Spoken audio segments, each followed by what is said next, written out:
My job is to welcome you here on behalf of Chax Press, the host of this reading, and let you know that this kind of event has been an expansive part of our work since the pandemic has started, but it will be continuing as well, along with the books we publish every year, including books by at least a couple of the participants in today's event. I'm not going to talk to you about the contents of the event because I'm going to turn that over to someone else in a minute.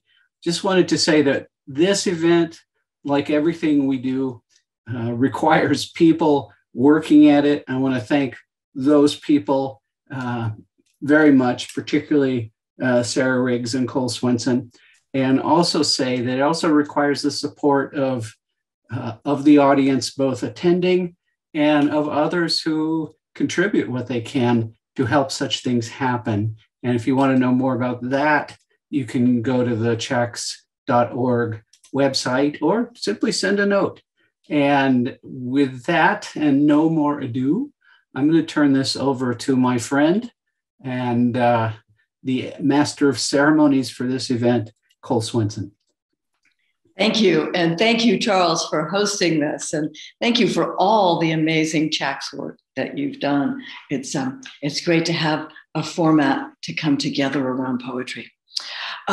So we're going to get right into things. We have two readers today, Habib Tengour and Sarah Riggs, and each one will have two translators reading some translations afterward. And then at the end, it'll be about an hour of reading and translations. And then we'll open it up for Q&A if anybody wants to have a comment or a question. So I'm going to leap right in.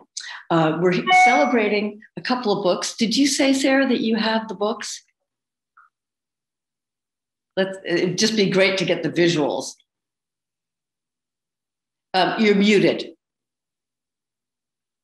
Thank you. This is Habib's series, Des Poèmes du Monde, and this is my book, Commemorations, that just came out.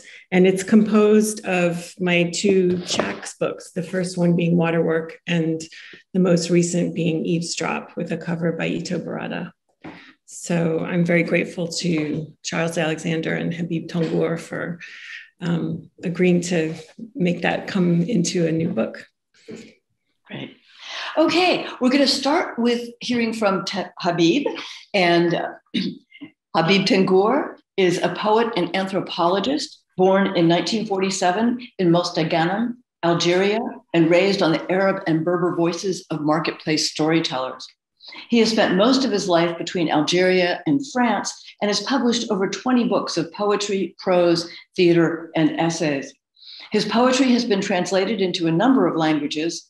In the US, Pierre Joris edited and translated Exile is My Trade, a Habib Tengour reader, Black Widow Press 2012. Marilyn Hacker translated a collection of poetry, Crossings, Post Apollo Press 2013. And Cole Swensen has been translating Tengour for the Tomas Poetry Translation Seminar. His most recent works are Odyssean, Odyssache, a bilingual French-Italian edition translated by Fabio Scotto, published in Torino in 2019, and Ta voix vit, nous vivons, with drawings by Hamid Tabuchi, Apik, Algiers 2020, and an expanded edition of La Sandale d'Epadoc, Non-Lieu, Paris 2021. With Pierre Joris, he co-edited Poems for the Millennium, Volume 4, the University of California Book of North African Literature. And his two translators who will be reading are Pierre Joris, who just published Fox Trails, Tales, and Trots and completed his half-century Salon translation project with two final volumes. In 2020, he published A City Full of Voices, essays on the work of Robert Kelly. And in 2019, Arabia, Not So Deserta, essays on Maghrebi and Mashreki literature and cultures, and Conversations in the Pyrenees with Adonis. With Jerome Rothenberg, he co-edited the first two volumes of Poems for the Millennium and co-edited the fourth with Habib. And Cole Swensen is a poet and translator. Her latest book, is Art and Time, hybrid poem essays on innovative landscape artists. She's translated over 20 volumes of French prose, poetry, and art criticism, and is the founding editor of La Presse, which published contemporary French poetry translated by English language poets other than herself. So we'll start with Habib. So I'm going to read part of a long poem, Épreuve 2, Ordeal, translated by Pierre. And I read a part in French, and Pierre read the translation. And we cut, because the poem is long, so we cut the poem. In between. And, okay. The poem, it's about the civil war after the death of the Prophet between Muslims. And for me, it was to speak about the civil war in Algeria in the 90s. Can you translate or interject something? There is a beautiful quote with which Habib opens this poem by his and my friend Sadi Youssef, the great Iraqi poet who passed 2 months ago in June. So I wanted to say that and honor Sadi. C'est l'exergue. I read the exergue of Sadi Youssef. Suspendez sur les murs de vos salons le fourreau de mon sabre et les yeux de mon beau cheval, et faites de ma chemise le sujet de vos conversations. It's the poem of Sadi Youssef, translated by me in French. Habiba est sortie la première, sans voile. Elle a couru vers la victime. Elle n'a pas crié devant le cadavre ensanglanté. Il a dit, ce vieillard inconstant, nous l'avons tué après 40 jours de siège. Personne ne souhaitait le meurtre, mais comment faire autrement quand votre guide s'égare dans la nuit du mensonge et des atermoiements? Jamais notre âme ne connaîtra la douceur du matin, ni la caresse d'un souvenir délicat. Ce n'est pas un regret. Elle s'est agenouillée pour recouvrir le corps, lacéré, avec la chemise blanche, et elle a pleuré doucement, comme en prière. Nous l'avons observé en silence. Il a dit, nous avons cherché tous les moyens de le faire revenir à une voie plus juste, mais il tergiversait sans arrêt. Personne n'avait fait attention à la chemise tachée de sang. Il l'a portée quand les serviteurs ont rentré en toute hâte la dépouille dans la maison. On ne sait pas qui l'a enlevée quand on a lavé le mort. Ceux qui avaient assisté aux préparatifs des funérailles ne se souviennent pas de ça. Il a dit, on avait tellement attendu, et puis ça s'est passé sans que l'on s'en rende compte, sous nos yeux. Peut-être ai-je moi-même porté le coup fatal. To you. Okay. Maybe I continue. Oui, excuse. La ville a vite oublié les détails de cette affaire. Le nouveau commandeur intronisé, les différents partis se sont empressés de regagner leur base pour calmer les esprits échauffés. Une amnistie générale a été décrétée. Les pratiques corrompues allaient cesser. Retour à l'exemple des pieux devanciers.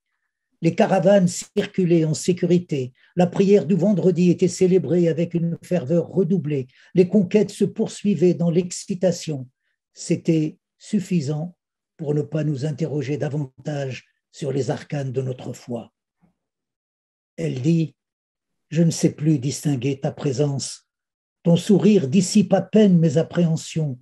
Mon cœur est devenu un sentier plein de ronces. J'ai peur que le fil ne casse par ta maladresse ou la mienne.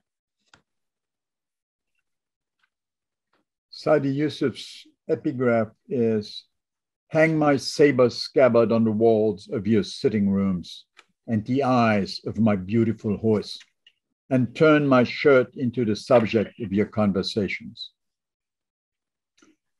Habiba was the first to go outside without a veil. She ran towards the victim. She did not scream faced with the bloody corpse. He said, this fickle old man, we killed him After a 40-day siege, nobody wanted murder, but what else can you do when you guide strays into the night of lies and equivocations? Never will our soul know the sweetness of morning, nor the caress of delicate memory. She knelt down to cover the lacerated body with the shirt, and she wept softly, as if in prayer. We watched her in silence. He said, we tried by all possible means to bring him back to a more just way, but he remained evasive, kept squirming. Nobody had paid attention to the blood-stained shirt. He was wearing it when the servants in all haste carried the body into the house. No one knows who took it off when the dead man was washed. Those who assisted with the funeral preparations do not remember this detail at all. He said, we had waited so long, and then it happened without us being aware of it, under our very eyes. Maybe I myself dealt the fatal blow. The town quickly forgot the details of this affair. With the new commander enthroned, the different parties moved quickly to get back to their rank and file to calm the overheated spirits. A general amnesty has been decreed. The corrupt practices were going to stop, return to the way of the pious predecessors. The caravans traveled about in full security. The Friday prayer was celebrated with redoubled fervor. The conquests were pursued with much excitement. That was enough for us no longer to question the arcana of our faith. She said, I no longer know how to distinguish your presence. Your smile barely dissolves my fears. My heart has become a path full of thorns. I am afraid the thread will break because of your clumsiness or because of mine. Un semblant d'ordre régnait, mais la confusion s'installait dans notre dos. Quelqu'un agita la chemise froissée, pleine de taches rouges, devant une foule médusée. Il a évoqué l'âge et les mérites du défunt, rappelé la légitimité du lignage, requis le prix du sang. La catastrophe était inévitable. Elle disait, « Ne suis-je pas votre mère à tous? Comment pourrais-je privilégier un seul clan? Mes yeux pleins d'affliction vous couvrent d'un même amour.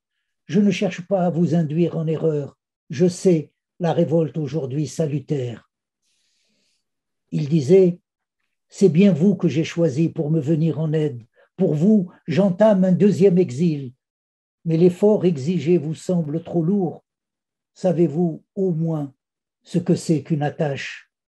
Le chemin que l'amant parcourt dans le désert à chercher un regard de celle qui se dérobe.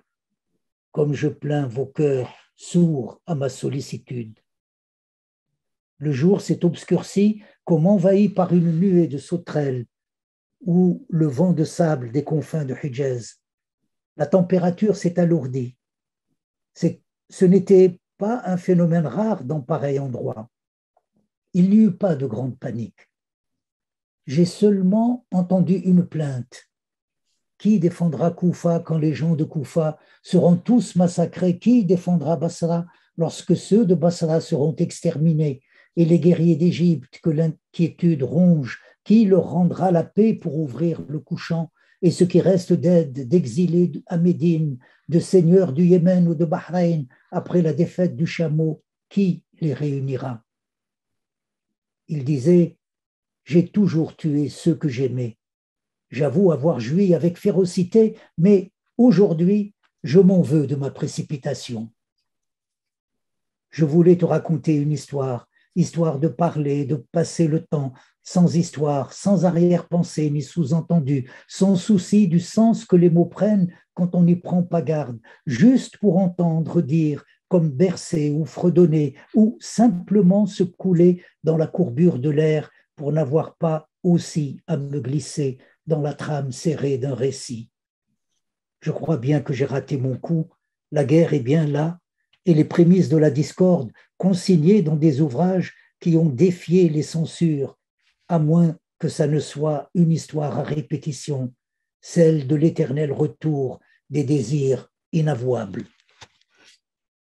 Il n'a pas su dire exactement ce qu'il avait en tête, peur de se tromper de mots, comme si la parole restait rivée au lexique. En fait, il ne savait pas vraiment comment accrocher ton attention pour t'entraîner dans les méandres d'une histoire qui le taraudait depuis longtemps, l'empêchant d'accomplir son travail journalier et de dormir. Il a bredouillé, je ne sais quel prétexte plausible, mécontent de la tournure que prenait la conversation. Tu refusais d'expliquer la situation. Tu éprouvais des difficultés à parler. Tu t'abritais en haut de ta tour d'ivoire. Tu n'entendais pas les rumeurs de discorde et ne voyais rien venir de l'Est ni du Nord. A semblance of order reigned, but confusion was settling in behind our backs. Someone brandished a crumpled shirt full of red stains before a dumbfounded crowd. He evoked the age and the marriage of the dead one, recalled the legitimacy of the lineage, demanded the blood price. Catastrophe was inevitable. She said, "Am I not the mother of you all? How could I privilege one single clan? My eyes overflowing with affliction gaze at you with the same love. I do not try to induce you in error. I know revolt today to be salutary." He said, "It is you indeed whom I have chosen to come and help me. For you I start a second exile." But he needed effort seems too heavy to you. Do you know at least what a tie is? The distance the lover covers in the desert in search of one glance by the one who conceals herself. How I pity your hearts deaf to my solicitude. The day grew dark as if invaded by a cloud of locusts or a sandstorm from the confines of the Hejaz. The temperature became heavier. This was not a rare phenomenon in such a place. There was no great panic. I only heard one complaint. Who will defend Kufa when the people of Kufa are all massacred? Who will defend Basra when all those of Basra are exterminated and the warriors of Egypt who are devoured by worries? Who will give them peace to open the Occident and what remains of aides and exiles in Medina, of lords from Yemen or from Bahrain after the defeat of the camel? Who will unite them? He said, "I have always killed those I loved. I confess to have found a ferocious pleasure in it, but today my haste makes me angry at myself." I wanted to tell you a story as a way of talking, of spending time without worry, without reservation or innuendo, without worrying about the meaning words take on when you don't take care, as a way to just hear how to rock or hum or simply slip into air's curvature so as not to have also to insert myself into the tight woof of a narrative. I believe I screwed up. The war is here indeed, and the premises of the discord are recorded in books that have defied the various censorships, unless the story is a story of repetition, namely the one of the eternal return of unavowable desires.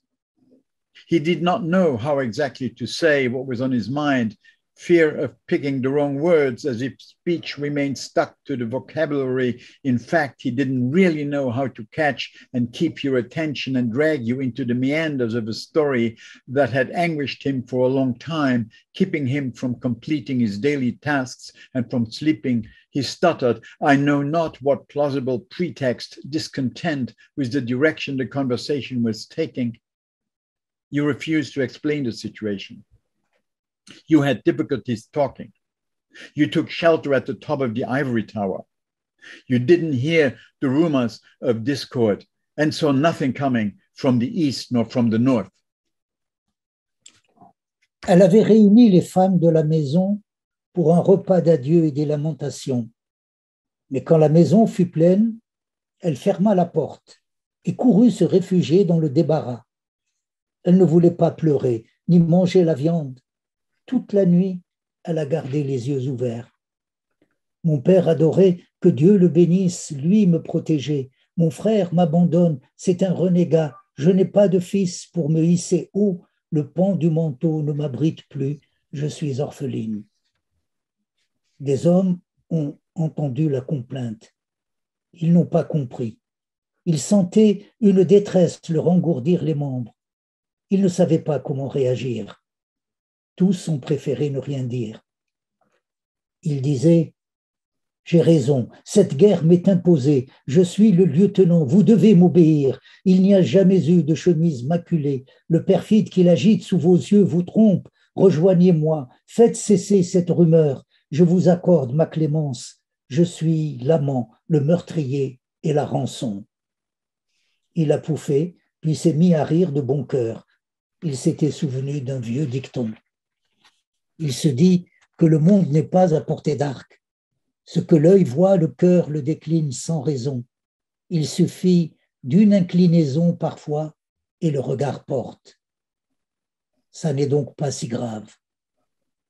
On disait que les chevaux refusaient d'avancer dans la bataille, que les sabres se figeaient dans leurs fourreaux, que l'encre noire et sèche des feuilles s'est mise à couler ocre, que les hommes les plus braves étaient saisis d'effroi. Habib, Yeah. je crois qu'on va être trop long. Oui, on va arrêter. I know. OK. Arrête juste, je termine ça et on arrête. D'accord. Voilà. Loin du c'est ce passage et c'est fini. Loin du sanctuaire, a-t-il dit, mon âme s'effrite. Je l'ai quitté autrefois sur ton injonction. Maintenant, j'ordonne à la troupe de me suivre. Moi, l'égaré dans le souvenir d'un amour, celui qui me blâme et incite à la discorde, n'a pas connu l'exil, mais des affectations à l'étranger, des promotions de carrière, de quoi se pavaner sur les grandes artères des capitales du monde, faire ses courses le soir et rentrer, peu lui importe où il est, chez lui. Je rumine et ressasse en cherchant du secours auprès de toi qui m'as ouvert le cœur sans me faire traverser le pont suspendu avec toi. Tout ce qui arrive est à bénir, je me soumets. J'aurais pourtant voulu un autre destin. Do I have the time to do this in English or not? That last section. Yes, you do. Okay.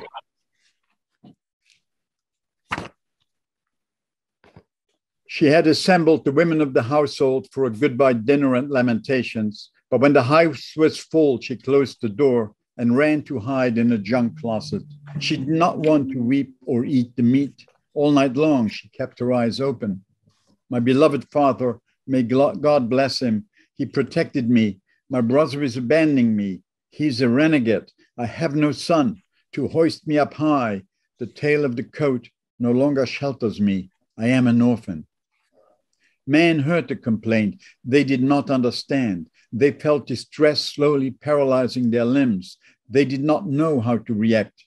All preferred to remain silent. He said, I'm right. This war is forced on me. I'm the lieutenant. You have to obey me. There has never been a stained shirt.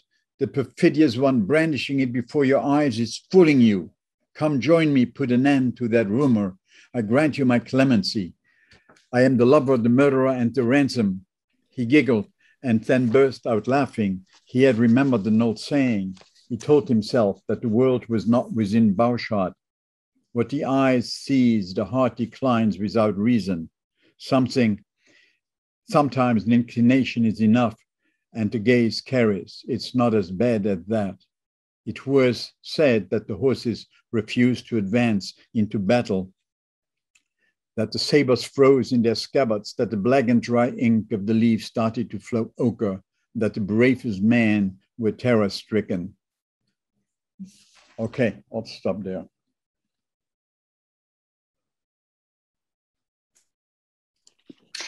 Great. That's wonderful. I'm going to finish out this first half by reading a piece called Circe's Smile, which is from a collection that Habib has done on the women in the Odyssey.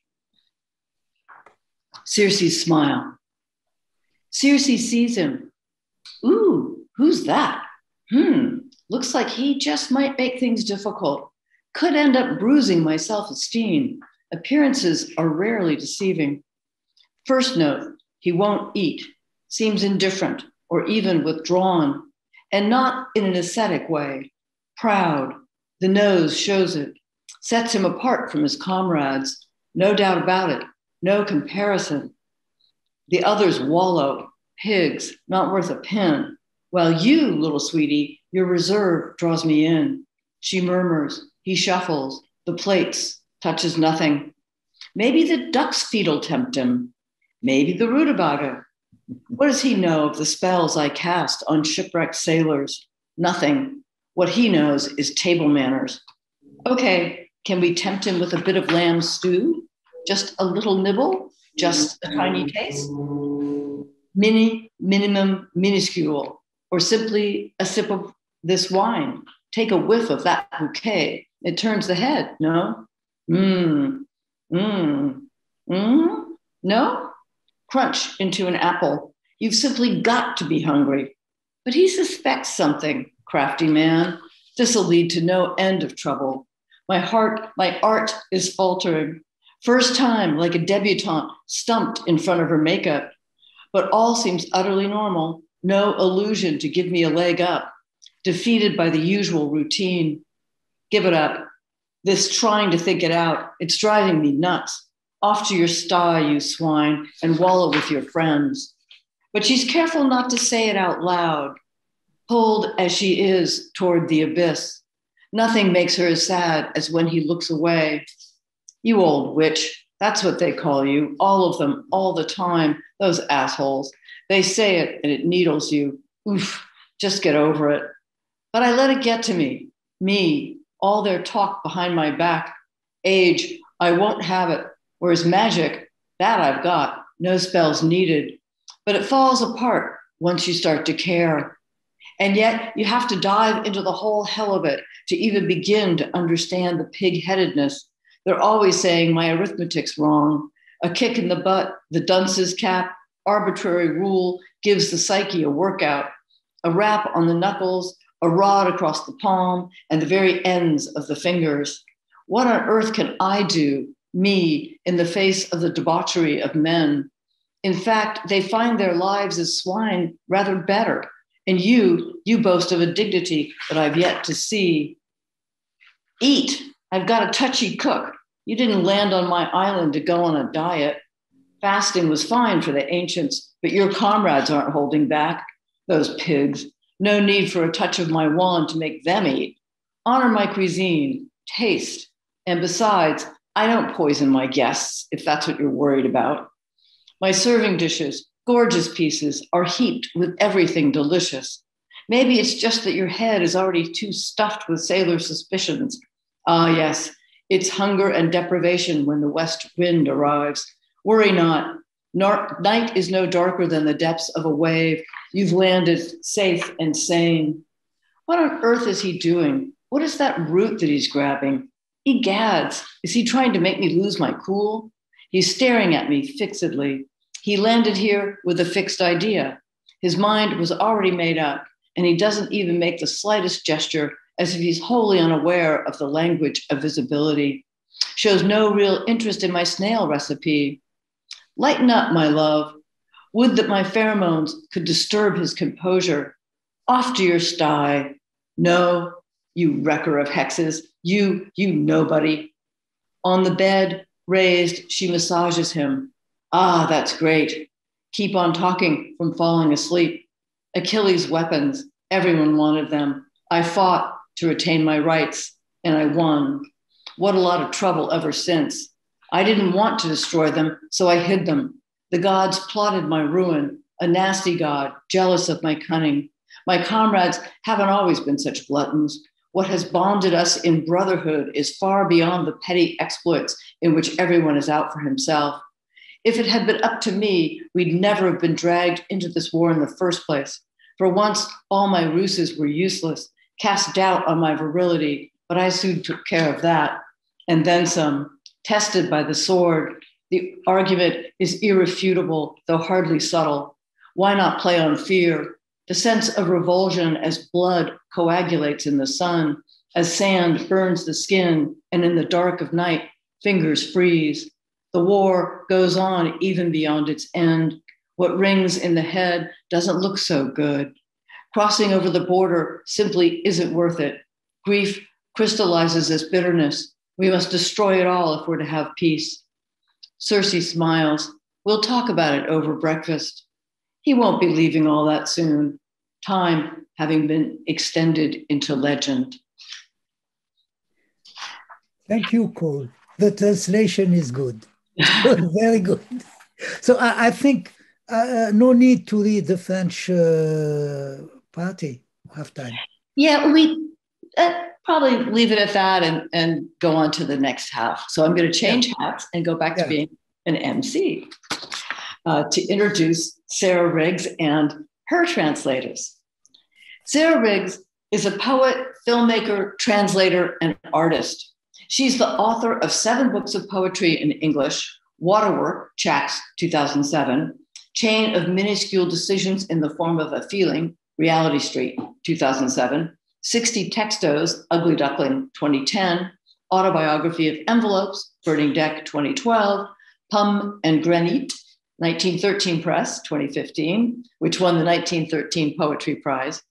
Inspired by filming the dance of Stéphane Bouquet, choreographed by Mathilde Monnier for the Essaouira section of 6 Lives, she is making a film about 4 New York dancer choreographers. Her most recent books of poetry are Eavesdrop, Chax 2020, and Murmurations, Epic 2021. Her translators, Marie Borel, is a poet and translator herself. She's the author of several books, some of which have been translated into English and Italian. Her recent French translations include Sarah Riggs' Murmurations, with Jérémy Robert, and Etel Adnan's The Indian Never Had a Horse, to be published by Galerie Lelong in 2021. She's currently working on a translation of Jockey by the Portuguese poet Matilde Campillo. And Jérémy Robert is a translator between English and French and a poet who works and lives in his native Réunion.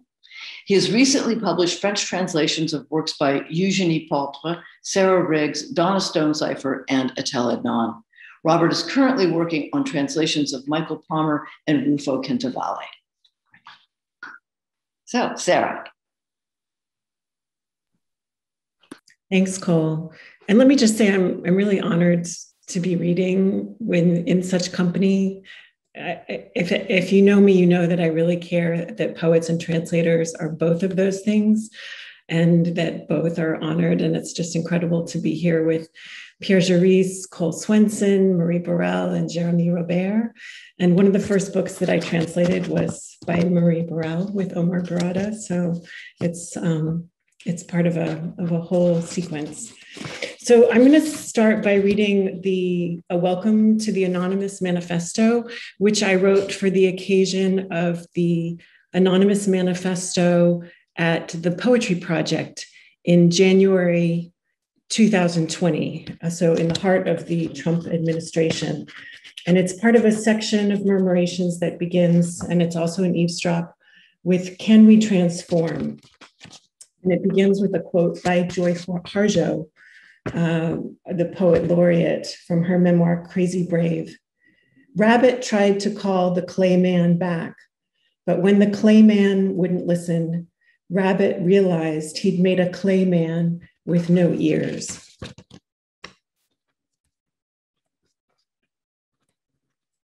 All of us have hearts. All of us have eyes. All of us have fingers. All of us have some connection to poetry. Many of us are poets. Some of us are artists and editors and professors and performers. All are friends of artists and poets. We are not equal. Our traumas are not equal. Some traumas are 100 times those next to their neighbors, yet we are all equally animal, and we all have traumas, including the shock of coming into the world. And we are alive at this time. We are in a room at this time. We have hopes for the future. We care about many of the people we don't know. We care about animals and plants and trees and bodies of water. We care about cultures we have never visited.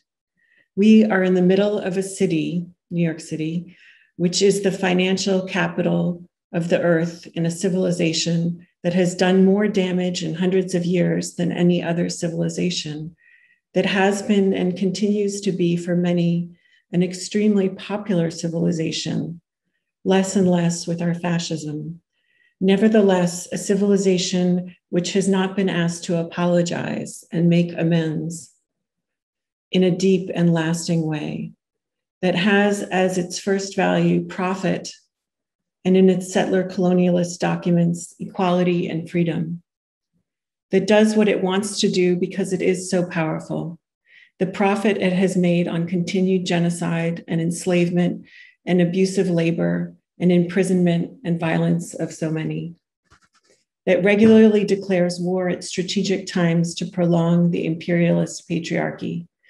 And in this city, we have tonight a space, us in this room, with no computers present. We have left behind us, we have behind us and before us a history of manifestos, especially in the last 100 years, that matches the focus informing much of our work. A history of questioning existing structures, of taking things apart in brilliant ways. Now I believe we have a task before us that is stronger and more amazing than any we have faced as a group, which is to go around and under and through these abuses and buildings and corporations and technologies and intricate oppressions, which are too big and too entrenched and have their tentacles around the world to be able to take down by force. And we must speak to the heart of things more radically than politicians can ever do, more subtly and complexly than protest signs allow. I believe we must hold our traumas before our eyes as they are, micro and macro and everything in between, so that we cannot run away, but walk through shoulder to shoulder. And we must hold them with the will to live, and we must hold them with the joy of being together and getting to be together now. And together we can find ways to listen and to create together spaces where difference and variety and the honesty of what has been happening and what is happening now is the value.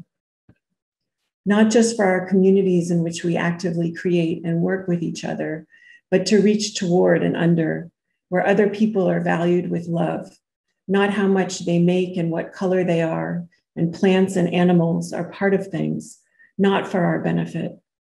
May this manifesto in itself and the writing and teaching go beyond the comfort of our experimental communities. Because sometimes if you take the power to say, this is how it is, which I did as a young woman, I am going to be a poet, which all of you have done one way or another. There is so much courage in this room, much of which happens quietly while you are writing. Then you gather your energies, your resources, your contributions, your connections, wrap your body and soul around it. Now I believe we need to decide collectively to get to envision how we want the future to be, not how it will be, not that practical, because we are poets, not the most practical of folks usually, but how we want it to be, to inspire others with our fierce energy for collective, diverse life, with our sense of beauty of how communities can weave. The racial Capitalocene is killing life on and around the earth, and there's no machine, no political party, no individual strong enough to undo it. It needs to be everybody who possibly can be working on it, and to be people like us who understand we are animals too, and there are millions of ways to live, not just being divided by the traumas and exhaustions supremacy causes. We need the poets to argue for the soul of life. We are almost giving in that this all is getting away from us. But think, you who know this culture, this city, can you fly above it? Just you, naked in your clothes with your pen and paper, can you fly up above the city? It needs to be people like us who draw and scribble how things can be. I think of families I have met in the Atlas Mountains above Marrakesh who are depending on us to figure things out without even knowing we exist, in countries where there are no poetry centers, where there is a high density of poets in prison. Because if it's about following a line on your phone about koalas dying in Australia from the fires, we will be doing this all the years to come until there are no phones left, just the burning and flooding. Let's get to the root of things because we can. Let's fly on up because few among us even imagine it's possible if we take everything into consideration. And so we don't think about it. I'm new to the synthesis of what has been happening all this time at a gut level, and I have the energy now, so use my energy. A friend I met through our late Stacy Doris told me this anecdote. A student is trying to solve a problem and keeps coming up with different solutions, trying them, failing, trying again, casting about. The Buddha says, perhaps it is not a matter of finding the right answer, but of asking the right question. And I believe our question is, can we transform? Now we need to look not only to humans who seem to react only to direct danger, despite or perhaps because of all our intelligence, but to other species, to the murmurations of starlings by the hundreds and thousands, making intricate little changes in synchronicity with others. Because if we believe the fire is now, we can fly, communicating in intricate, peaceful ways to each other. Let us as poets and the friends of poets here with us today make a sound so strange and beautiful that the flocks of birds fly up, the flocks of politicians and teachers and bankers and parents and construction workers and factory workers and tech people and traffic cops. This is our invitation to the species.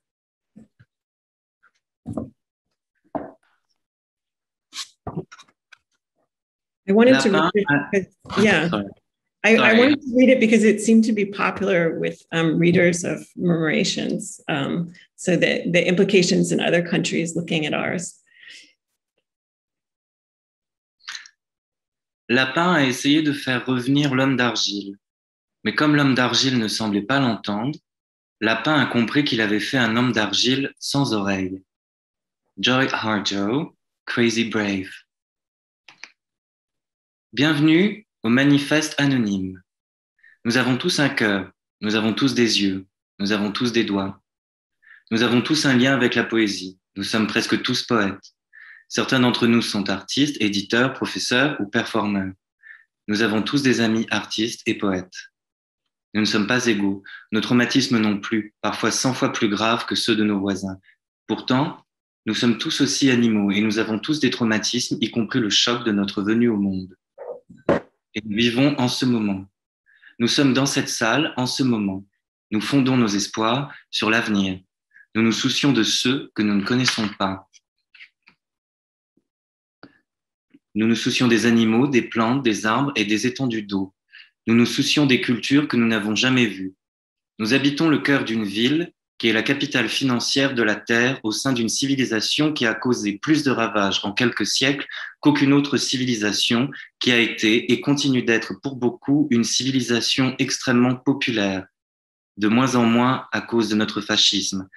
Néanmoins, une civilisation à qui ne fut pas demandé de se racheter ni de se faire pardonner, durablement, qui porte au nu le profit et dans ses documents colonialistes l'égalité et la liberté, qui fait ce qu'elle veut grâce au pouvoir que lui donne le profit, qu'elle tire du génocide perpétuel de l'esclavage, du travail abusif, de l'emprisonnement et de la violence de masse, qui déclare régulièrement la guerre à des moments stratégiques pour perpétuer le patriarcat impérialiste. Et dans cette ville, nous avons ce soir un espace, nous, dans cette salle sans ordinateur, nous avons derrière et devant nous toute une histoire de manifeste, surtout ces 100 dernières années, qui fait écho au cœur même de notre travail. Une histoire passée à interroger les structures existantes, à les désassembler de façon éblouissante. Aujourd'hui, la tâche qui nous incombe dépasse et sublime toutes celles par nous accomplies en groupe. Il nous faut explorer et sonder ces abus, ces édifices, ces sociétés, ces technologies et ces oppressions si complexes, si massifs, si enracinés, et démanteler par la force leurs tentacules dans le monde entier. Il nous faut nous adresser au cœur des choses, plus radicalement que ne le feront jamais les politiciens, de façon plus complexe et subtile que ne le permettent nos banderoles. Je crois qu'il nous faut regarder nos traumatismes en face, tels quels, micro et macro, et dans tous leurs états intermédiaires. Ne pas les fuir, mais les passer en revue, épaule contre épaule, les regarder avec notre désir de vivre, les regarder avec notre joie d'être ensemble, de pouvoir enfin être ensemble. Et trouver ensemble de nouvelles façons d'écouter, créer ensemble des espaces où l'on estime la différence, la diversité et l'honnêteté de ce qui s'est passé et se passe en ce moment. pas seulement pour nos communautés qui s'affairent à créer et travailler, mais pour propager notre manifeste. Là où l'on estime son prochain avec amour, pas selon son argent ni la couleur de sa peau, où les plantes et les animaux font partie du monde et non du marché. Que ce manifeste même et l'écriture et l'enseignement dépassent le confort de nos communautés expérimentales. Parce que parfois, il s'agit d'avoir le pouvoir de dire « c'est comme ça », ce que j'ai fait plus jeune. Je serai poète, ce que vous avez tous plus ou moins fait. Cette pièce concentre tout le courage qui se manifeste en silence lorsque vous écrivez. À ce moment-là, vous rassemblez ressources, énergie et connaissances. Vous vous y emmitouflez corps et âme. À nous de décider d'être collectivement. À nous d'envisager l'avenir tel que nous le voulons, pas tel qu'il sera, pas en pratique, parce que nous sommes poètes et que nous n'avons pas vraiment l'esprit pratique, mais tel que nous le voulons, pour inspirer les autres par notre énergie farouche mise au service du collectif et de la diversité de la vie, par notre vision de la beauté, de la façon dont se tissent les communautés. Le capitalocène racial tue la vie sur et autour de la Terre. Et plus aucune machine, ni aucun parti politique, ni personne n'est assez fort pour l'enrayer. Il faut que tous ceux qui en sont capables y participent. Des gens comme nous qui comprennent que nous sommes tous des animaux et que nous pouvons vivre de millions de façons, pas seulement divisés par les traumatismes et les épuisements issus de la suprématie. Les poètes doivent défendre l'âme de la vie. Nous cédons presque quand tout semble s'éloigner de nous. Mais songez, vous qui connaissez cette culture et cette ville, que vous pouvez les survoler, que vous seuls, nus sous vos vêtements avec du papier et un crayon, pouvez survoler la ville. Il faut que des gens comme nous esquissent et gribouillent des possibles. Je songe aux familles que j'ai connues dans l'Atlas, au-dessus de Marrakech, et qui comptent sur nous pour arranger les choses, sans même avoir eu vent de nous, dans des pays sans maison de la poésie où des nuées de poètes croupissent en prison. Parce que lire sur notre téléphone que des koalas périssent dans les flammes en Australie sera notre lot pour les années à venir, jusqu'à ce qu'il n'y ait plus de téléphone et que seul règne incendie et inondation. Aventurons-nous au cœur des choses parce que nous le pouvons et prenons notre envol. Peu parmi nous croient même que nous en soyons capables, à en juger par l'état du monde, alors ils ne font rien et n'y songent même pas. J'apprends à tâtons la synthèse de ce qui s'est passé tout ce temps, d'instinct, et aujourd'hui, j'ai l'énergie pour le faire, alors je m'en sers. Un ami rencontré par l'entremise de feu Stacy Doris m'a raconté cette anecdote. Un étudiant essaie de résoudre un problème et ne cesse d'imaginer des solutions. Il essaie, échoue, essaie encore, cherche. Selon le Bouddha, il s'agit peut-être moins de trouver la bonne réponse que de poser la bonne question. Et je crois que la question est la suivante. Peut-on se transformer ? Il nous faut nous tourner vers les humains qui ne semblent réagir qu'au danger imminent malgré ou peut-être à cause de toute notre intelligence, mais aussi vers les autres espèces, vers les murmurations des tourneaux par centaines et par milliers qui tous ensemble procèdent à de légers changements complexes. Parce que si nous croyons que le feu est à nos portes, nous pouvons nous envoler et communiquer ensemble de bien des façons pacifiques et complexes. Tous ensemble, poètes et amis de poètes ici réunis aujourd'hui, faisons un bruit si étrange et si beau que ces nuées d'oiseaux prendront leur envol, ces nuées de politiciens, professeurs, banquiers, parents, ouvriers du bâtiment, ouvriers d'usine, géants du web et agents de la circulation. Voici notre appel aux espèces. Merci. Thank you, Jérémy. So we're going to finish the reading, and then we'll have some conversation with the Rabia journal. Rabia al-Adawiya was born and lived in Basra, 717 AD through 801, a woman, poet, and saint identified with the Sufis. And Charles Alexander got the permission of her translator, Charles Upton, who wrote, "When I thought I saw beneath the skin of the text and wrote what I was." So I have taken versions of Rabia's lines and intermixed them with my own. So I will make hand gestures to show you when I'm reading Rabia, which are the italics in Murmurations and Eavesdrop.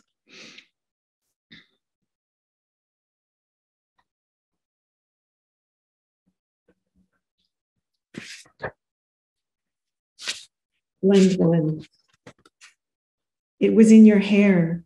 She wore down her back, like separation, torn between influence, out of 1 second. On silent meditations, the meeting time opens, the last of the time and the truth. He isn't outside of it. I don't want the house inside. Rabia, how do you see? Now flipped over, we had heard all that before, listening in some rooms. The hours I spend with you, scattered here and there, the substance of my complaint. Mostly things were slow to change, or else the change was good. A stranger in your country. Tony said the extreme far right, without seeing your face, is coming for us.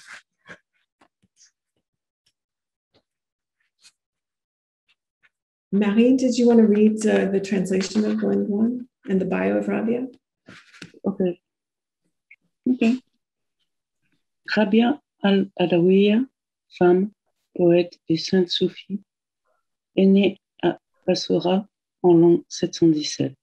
Elle y a vécu et y est morte en 801.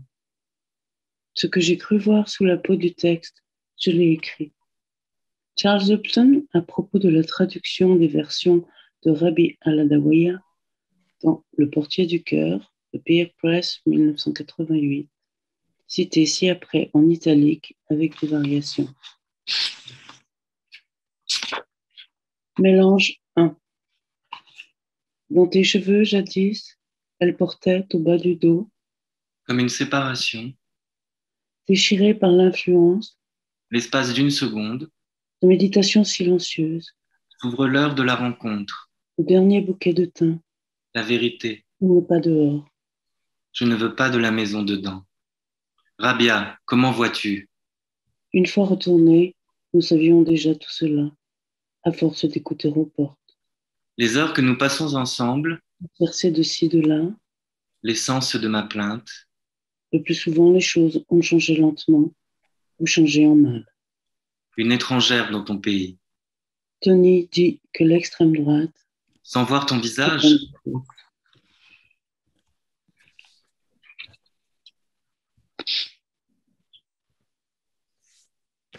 Line 2. The cupolas added later, and the mix of everything to rest.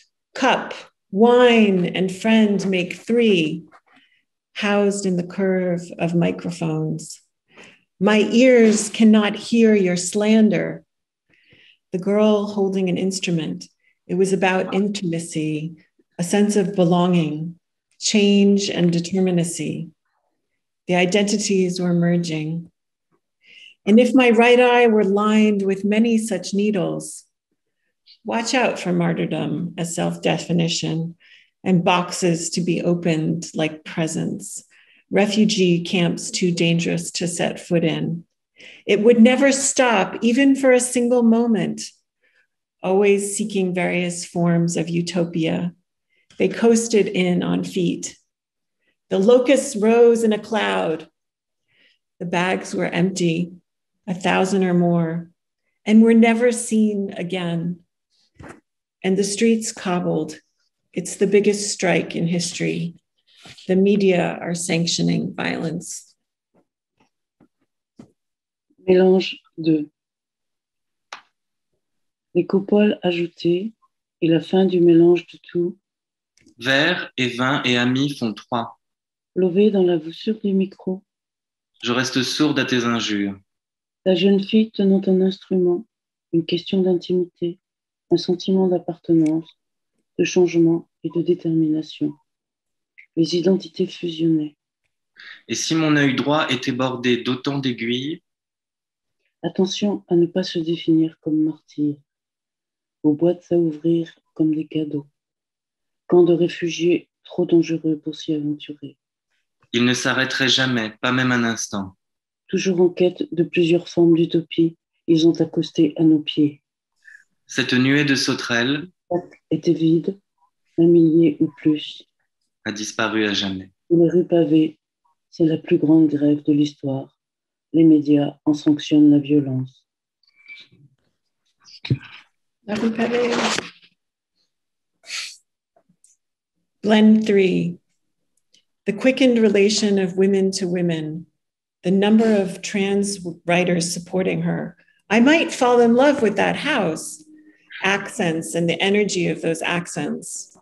Where a part of you goes, the heightening of the intonation on the West Bank, till a drizzle of tears fell on Rabia, the measure of the heightening, quickness of the trigger. This is the substance of my complaint, her bravery in showing her face.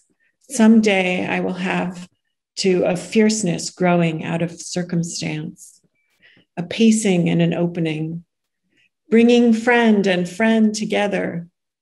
And so they were certain for a second. My soul, how long will you go on falling asleep? Synapses out of the body, the arm sore, the passage instantaneous and important. I did it by saying, however the communication occurs. Mélange 3. La relation accentuée de femme à femme, le nombre d'auteurs trans qui la soutiennent. Je pourrais tomber amoureuse de cette maison. Les accents et l'énergie de ces accents. Où un morceau de toi s'en va. Le ton monte en 6 jours de nuit. Comme une pluie de pleurs s'abat sur Rabia. La mesure de la hausse, la vitesse du déclic. Voici l'essence de ma plainte. Le courage de montrer son visage. Un jour, il me faudra une violence issue de la situation, une allure et une ouverture. Rassembler tous mes amis. Alors, ils en furent sur l'espace d'une seconde. Mon âme, cesseras-tu un jour de t'assoupir? Synapse hors du corps, mal au bras. Le passage instantané et important. Je l'ai fait en 10 ans. Pourtant, la communication a lieu.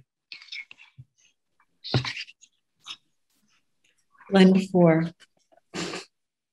One day, Rabia needed a piece of cloth. You belong as much to stories as to places. So it's become a question of color, has it? You found and round the fountain with clothes on, and she threw it into the Tigris River, a tender history missed by the foreign eye. Because I was afraid, a half dozen faces watching. If I put both together in one hand, many millions, 23, half Syrian and Palestinian. So you call my name, the words held in river, just letting go at the mouth. Take my prayer as it is, devil and all. The waters rising, fear encroaching. Where can this be found? It is like this, very akin, like to that. I'll open to you one spark. You are torn, led from there, a hand in Arabic. Take my prayer, devil and all. Poetry is not a luxury. Take my prayer as it is, she quoted Audre Lorde.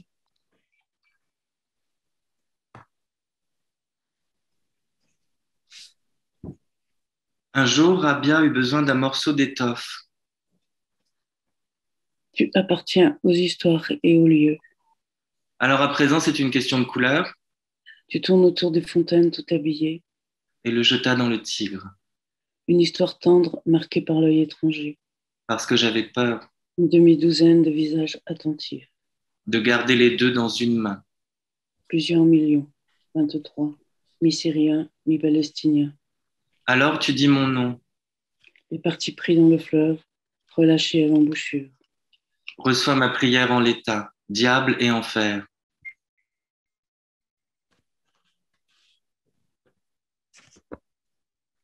Les eaux montent, la peur m'envahit. Où trouver cet être? C'est ainsi très semblable comme cela. Je t'ouvrirai une étincelle. Tu es partagé, emmené, une main en arabe. Reçois ma prière, diable et enfer. La poésie n'est pas un luxe. Reçois ma prière en l'état. Elle a cité André Lode. Okay, this is our last blend. Blend 5, peeling fruit in the Pharaoh's kitchen. making an hourglass out of vulnerable bodies, holding the curve as a place to hold to. Who cut their hands to shreds when they saw? It was in those hands, creased and held out, delivering some lines with ears to open after. And I didn't even know it. A leaf already dropping, persons, not leaves. Your house is only a stone. You could not tell from the memories not said. Where am I headed now? The way to know, to try to listen before speaking. Only a handful of dust. Autumn notes, letting go, letting be. And your house is only a stone. Mélange 5.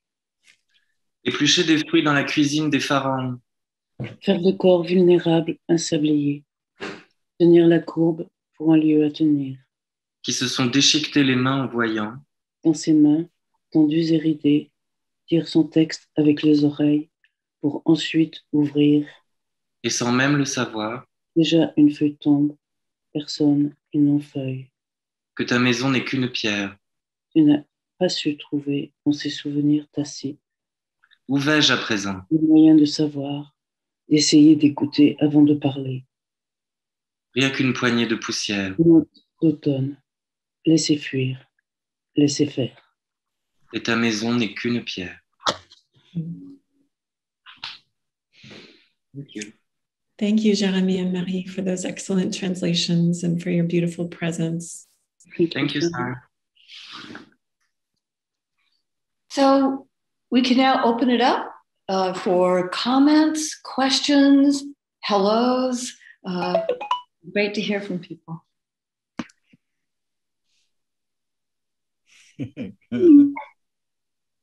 I think this means that people can unmute themselves, if I'm not wrong, and feel free to either to insert yourself and ask a question, or if you wish to use the holding hand up option in the that Zoom allows, that is fine too. And we'll try to find you. Well, these words find their way home in me. These in many profound and meaningful ways, and a heartfelt rendering in their delivery. And I really appreciate it. Nice to see you, Charles and Sarah, and many more. So, Marie. Anyway, that's all I had to say right now. I got it. Right? And for a moment, I had the idea it should take parts of that of the manifesto. I mean, and sing it. Teach it to children to sing some of the lines. And I don't know. That's what I heard. I'm not saying to do that, but there's a lot of insight there. Thank you.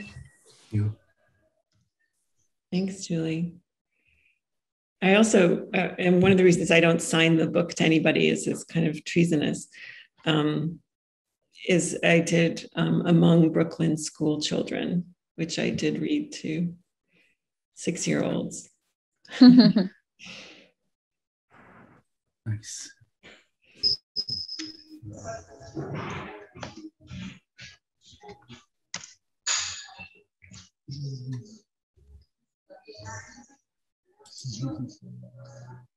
Garrett, can you talk a little bit about translating Habib over the years? Some of what that experience, because you've been doing it for a while, right? As well as collaborating with him. Habib and I met in 1976 at the University of Constantine. We were both teaching there, and we've been friends ever since. So I've translated him because there was so little Maghrebi literature here translated. Habib translated me into French. And so it has been an ongoing movement between, just the friendship the talking about things. And one specific reason I love Habib's work has to do with my inability to actually know Arabic, right?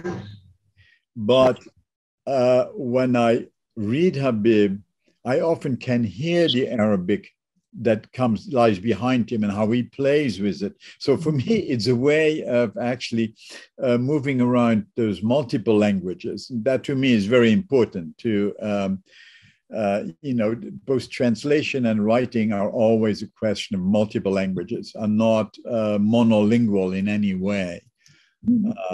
And so with Habib, this goes on all the time. And so it's really a dialogic relation, both in translating and in writing, that continuum. And doing our anthology together was kind of just a continuation of that same kind of work and talking. So I was just talking to a friend for the last 45 years. Yeah. That's wonderful. Cole, you mentioned translating Habib in the Tamas seminars, and I wonder if you and or Sarah could talk a little bit about that Tamas project, because I think a lot of people here do know about it, but not everyone.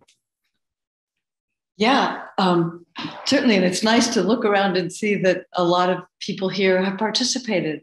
I'll say a little bit about it and then I'll pass it over to you, Sarah.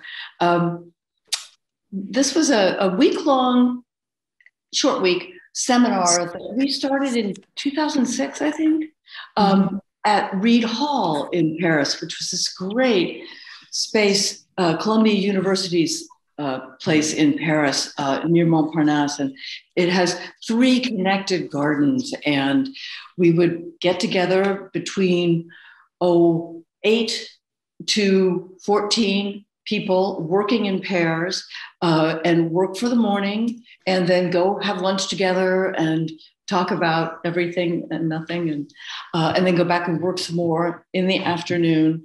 And there was just something about being out of our usual spaces, being together in a space that was a garden space.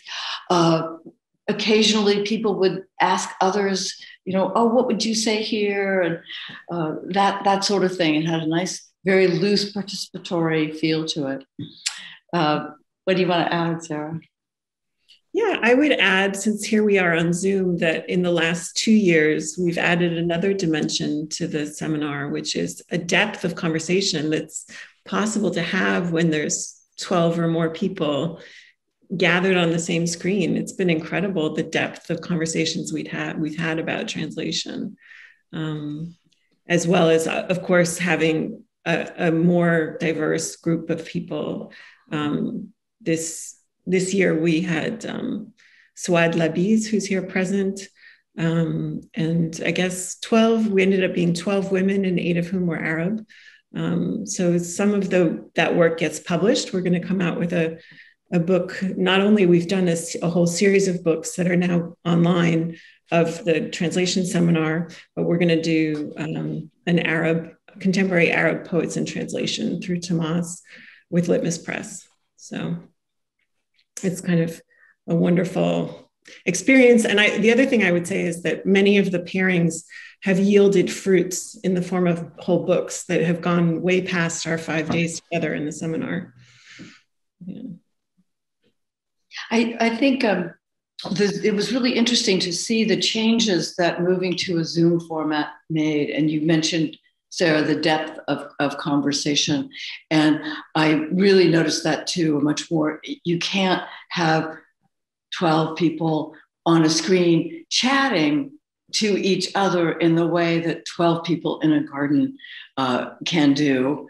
But at the same time, you can have 12 people involved in a focused conversation in a way that's maybe more difficult to do in a garden.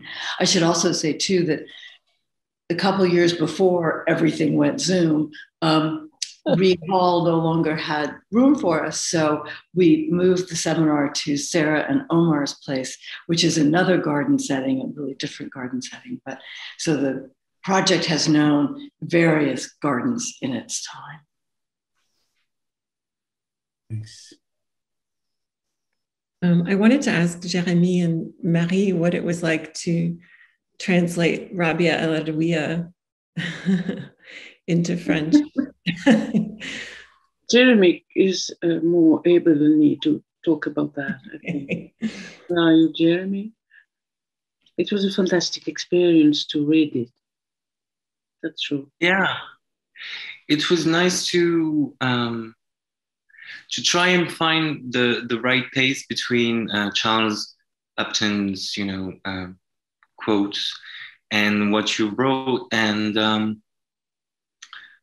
could we say that? And actually, it's when we started to read it together that we actually understood the rhythm that we had chosen to translate it.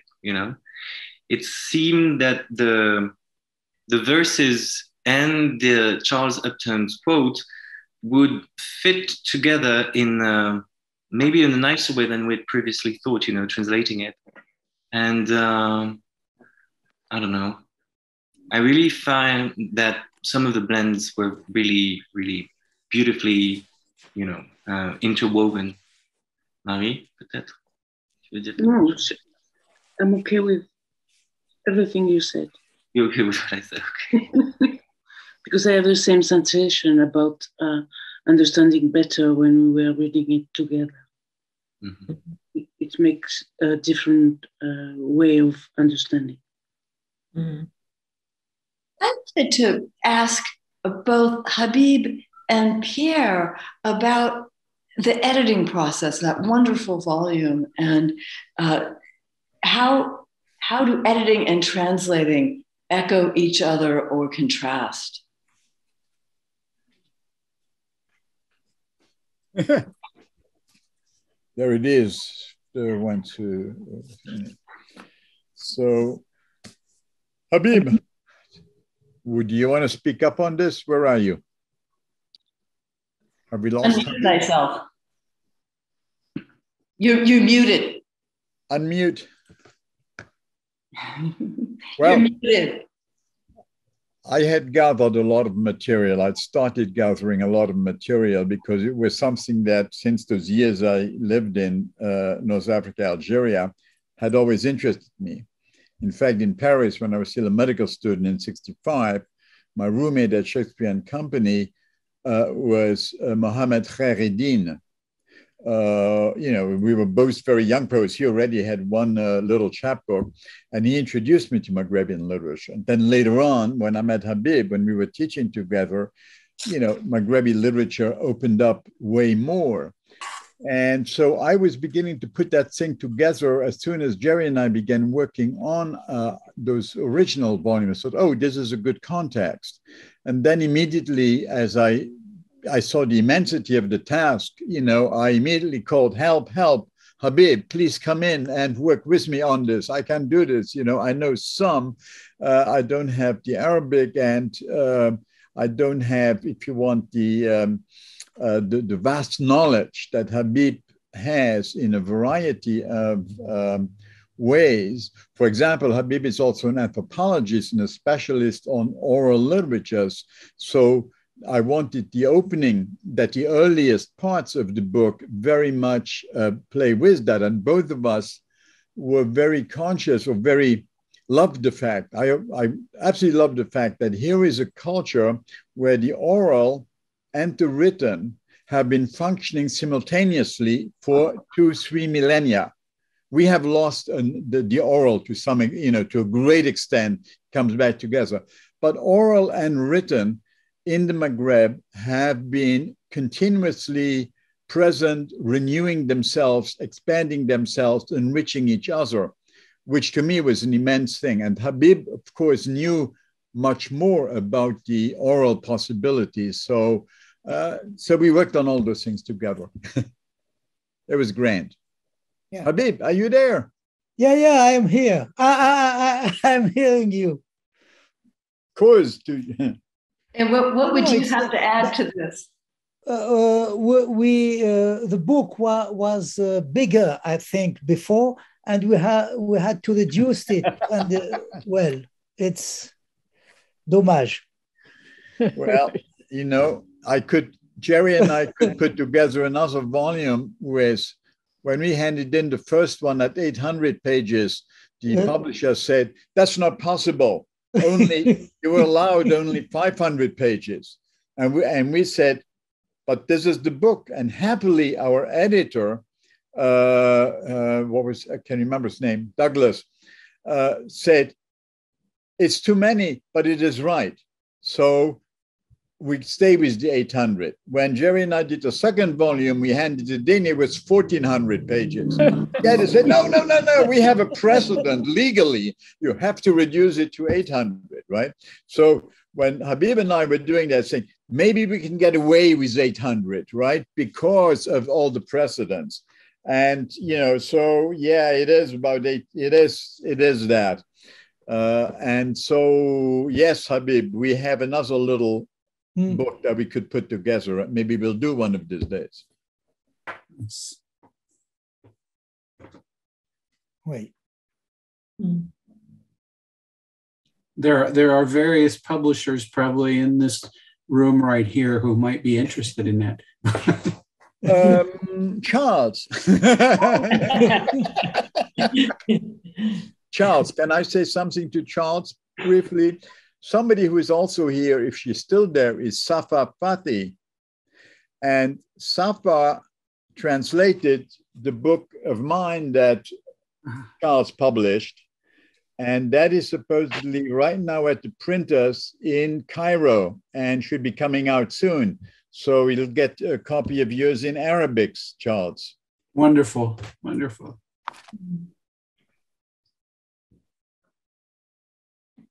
Well, I don't want to cut off too early, but I will say something I wanted to say at the end, just that I invite all of you to come to the next of these readings in this Chax space, which will be October 24th, and heading across a different ocean as it features the Chinese poet Yan An with his two translators and the American poet Norman Fisher. And so we think that will be a really nice event on October 24th. Great. And you can find it probably in something like the same place where you registered for this one. Charles, thanks for your openness of spirit. I remember my very first poetry reading was in Tucson, and I did it barefoot, and then you took off your shoes. It was great. I loved it. Yes. I have a question.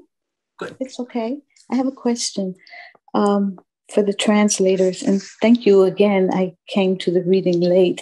I'm in a place with very questionable reception. So am I breaking up?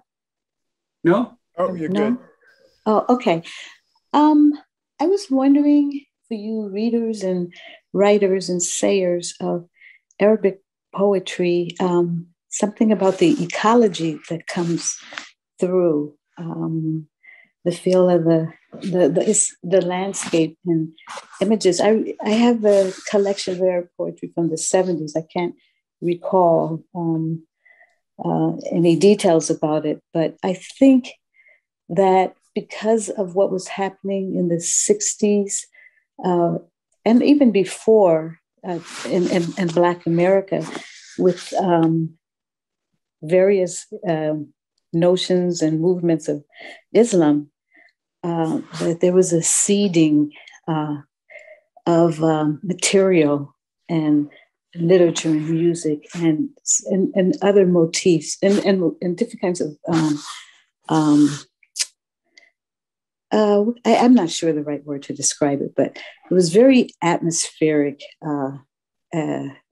There was a very atmospheric relationship between Black America and its streets and its contemplation of maybe even a romanticized past and certain images coming through, and also a line link that refers to a kind of like geometric vectors that one might associate with the terrain, and also the ascent of the spirit of the letters, that sense of fire and looping. And it is true that there were probably an equal amount, I'm not sure the numbers of Blacks from Africa brought to the Americas that had Islam as a primary religion, as well as other indigenous spiritual practices. And so much of Black America has been Christianized, and even more so recently. So I guess, what does it feel like for you as translators in terms of this projecting or relating to the ecology and how it shows up in the different texts?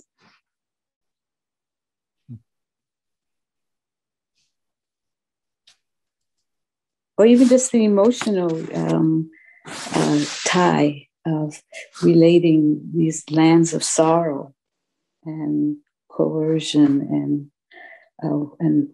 and fire and flight and these times with the past. And I think looking back at the 70s edition,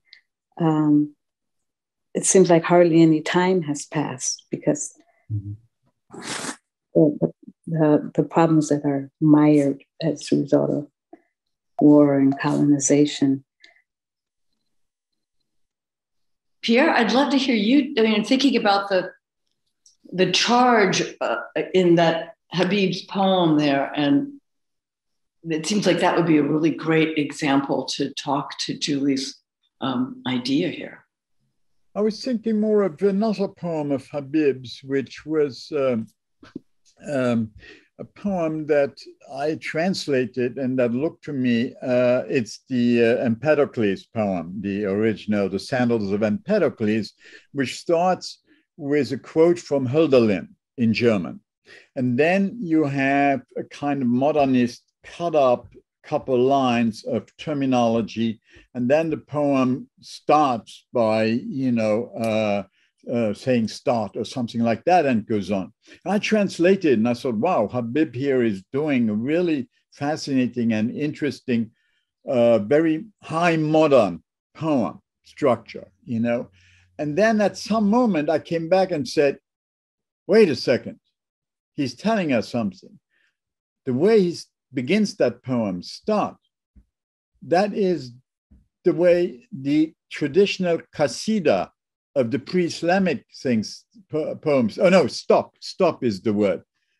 The original qasidas of pre-Islamic poetry, the mu'allaqat, they always start when the poet holds his camel or his horse at the old last year's campfire and has, an emotional response to that, and out of that meeting between that ruin, the atlal means ruin in Arabic, and the poet's soul comes the poem. And I realized, and I then talked with Habib about it, and yes, that poem, The Sandals of Empedocles, has as an understructure that classical Arabic qasida structure underlies there. So that amazing richness is there.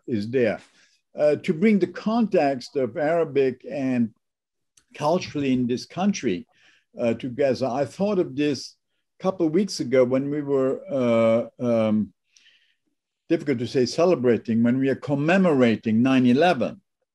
My first trip after 9/11 was to go to Colorado to our good Buddhist university in Boulder.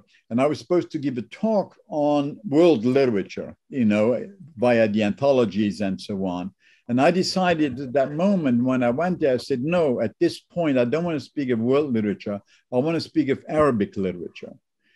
So I did the talk on Arab culture and literature because at that moment, America had turned again so absolutely rabidly, against anything that was Arabic, and that was the same.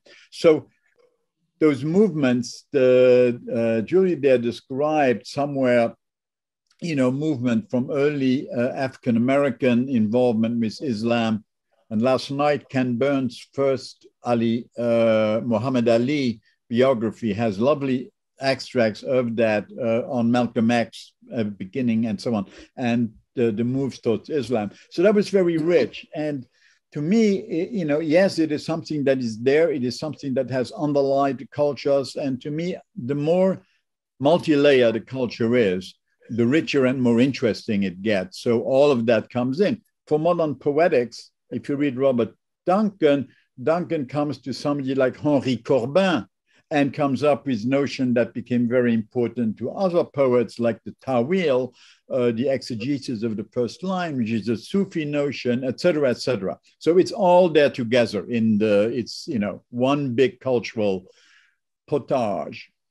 Yeah, thank you for that. I appreciate your response, because what I wanted to say, and one of the things that impressed me about this feeling is a desire to say this. It was the sense of solidarity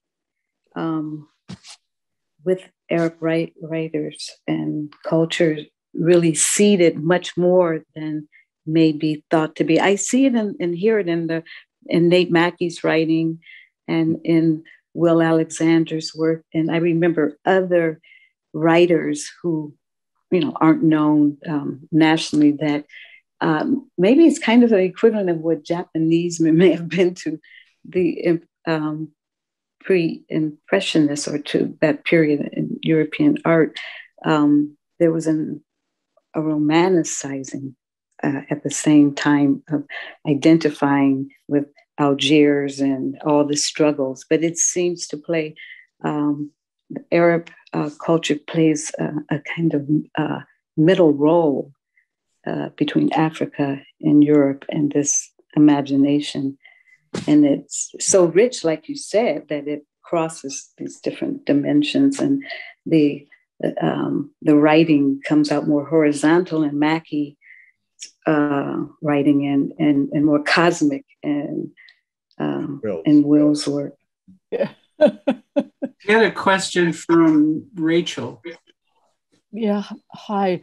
I wanted to observe something, and then I even more so after Pierre's remarks in response to Julie, which is that all of the work, with the exception perhaps of Manifesto, which is another amazing work, both Habib and Sarah are using traditional works as the first layer of their works, and they've done transformations of past texts by allegories. In Habib's case, I guess when you say that it's the civil war after the death of the prophet, but it's really about the Algier, you know, so that's an allegory.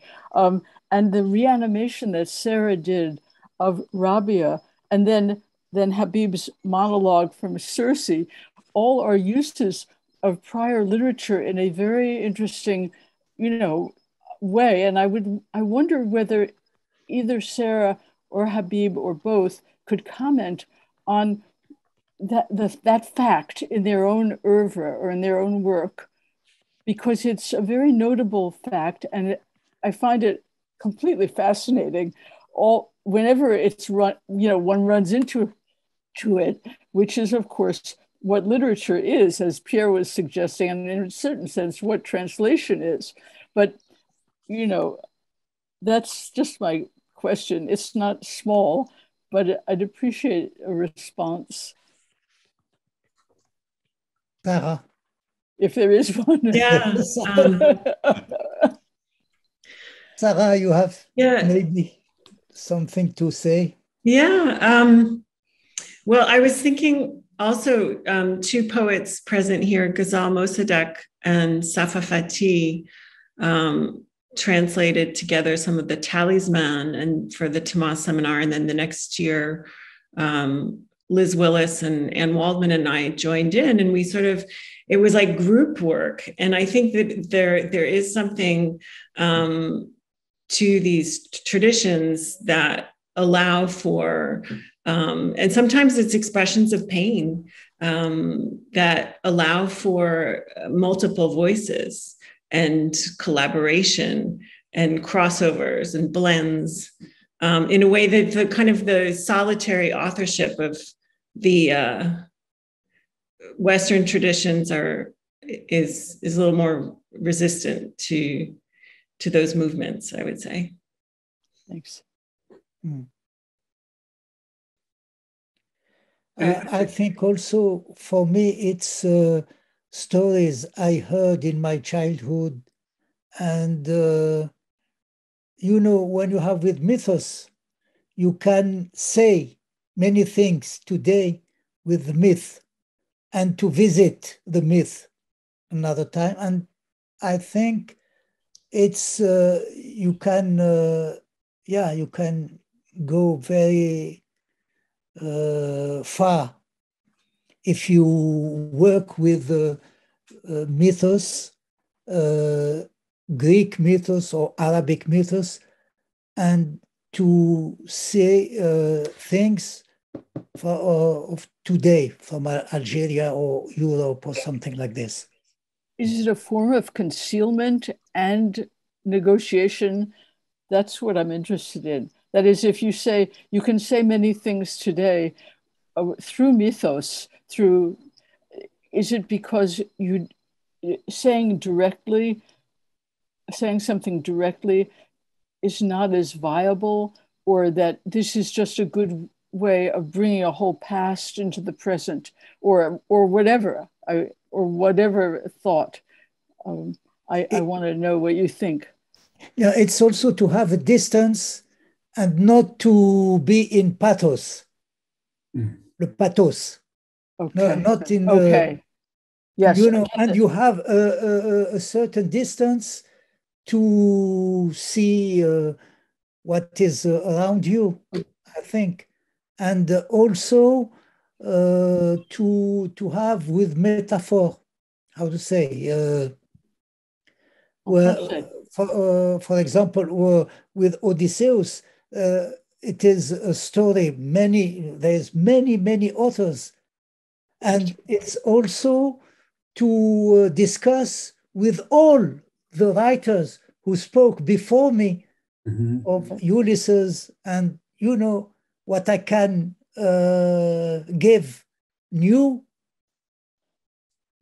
Right. And it's just like this, because the mythos of Ulysses, I was young. It was the film I saw when I was young, Ulysses with Kirk Douglas and Silvana Mangano. And so I had 7 years, and the film impressed me. And after this, and it's my memory also. And after reading Joyce, reading Tennyson, reading many authors, and also to discuss with them how they have seen the Odysseus and how I say it now, and Odysseus as an Algerian also, not only European. Yes, I understand that. Thank you.